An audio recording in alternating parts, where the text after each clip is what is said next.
आज के शॉर्ट में हम डिस्कस कर लेते हैं पंचायती राज व्यवस्था के बारे में। जैसे कि हमारे देश में राज्य को शासन को सुचारू रूप से चलाने के लिए लोकसभा के इलेक्शंस होते हैं, हमारे राज्यों को सुचारू रूप से चलाने के लिए विधानसभा के इलेक्शंस होते हैं। तो उसी तरीके से हमारे जो गांव हैं, हमारे जो शहर हैं, उनको भी तो सुचारू रूप से चलाना है। तो उनको चलाने के लिए पंचायत राज या पंचायत समिति, ब्लॉक समिति, कुछ भी आप कह सकते हो, पंचायती राज व्यवस्था की शुरुआत हुई। तो सबसे पहला पॉइंट बनता है कि पंचायती राज व्यवस्था को स्टार्ट किसने किया, किसके सजेशन पर स्टार्ट हुआ।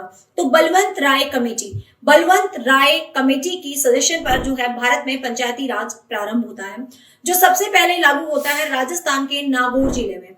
राजस्थान के नागौर जिलों में 2 अक्टूबर 1959 को पंडित जवाहरलाल नेहरू जी उस टाइम हमारे पीएम थे, उनके समय में सबसे पहले पंचायती राज सिस्टम जो है भारत में लागू होता है राजस्थान के नागौर जिले में।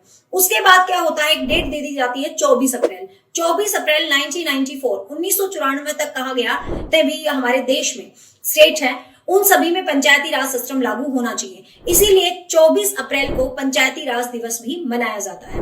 अब बात कर लेते हैं मेनली हरियाणा की। हरियाणा के एग्जाम्स में क्वेश्चन आते हैं। हरियाणा में पंचायती राज जो लागू हुआ 22 अप्रैल, 24 अप्रैल लास्ट डेट थी, 22 अप्रैल पृथ्वी दिवस भी है। हरियाणा के 22 जिले हैं, ऐसे भी याद कर सकते हो। तो 22 अप्रैल 1994 में हरियाणा में पंचायती राज लागू हो गया। त्रिस्तरीय व्यवस्था, सबसे पहले ग्राम पंचायत है जिसमें सरपंच वगैरह होते हैं, फिर आपका पंचायत समिति रहती हैं जो कि ब्लॉक लेवल पर जिसमें चेयरमैन अध्यक्ष होते हैं, और उसके बाद आपका जो डिस्ट्रिक्ट लेवल है, आपका जिला स्तर है, उसके ऊपर जो है ये त्रिस्तरीय व्यवस्था जो है बन जाती है।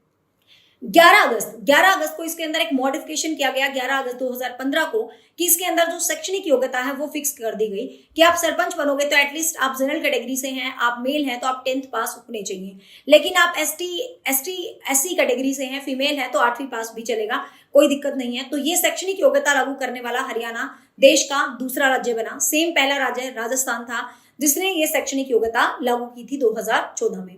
फिर बात कर लेते हैं कि संशोधन के तहत इसको अपनाया गया था। तो 73वें संविधान संशोधन के तहत, जो कि 1992 में हुआ था, 73वां संविधान संशोधन, जिसके तहत पंचायती राज लागू किया गया था। तो गांव में तो ग्राम पंचायत वगैरह है, शहरों में बात कर लेते हैं। शहरों में नगर निगम वगैरह है, जिसकी 3 लाख से ऊपर जनसंख्या है, उसमें नगर निगम का प्रोविजन है। हरियाणा में टोटल नगर निगम आज की डेट में 11 है। आगे यदि अपडेट होते हैं तो definitely I am going to share. और लास्ट जो नगर निगम है वो आपका मानेसर है, ठीक है, जो कि गुरुग्राम में पड़ता है, और फर्स्ट एंड ओल्डेस्ट फरीदाबाद है। Hope so guys you like this information, and for the detailed video you can visit our YouTube channel, that is Achievers Academy Nisha Sharma. You will get the complete video for HSSC. Thank you so much. Stay tuned.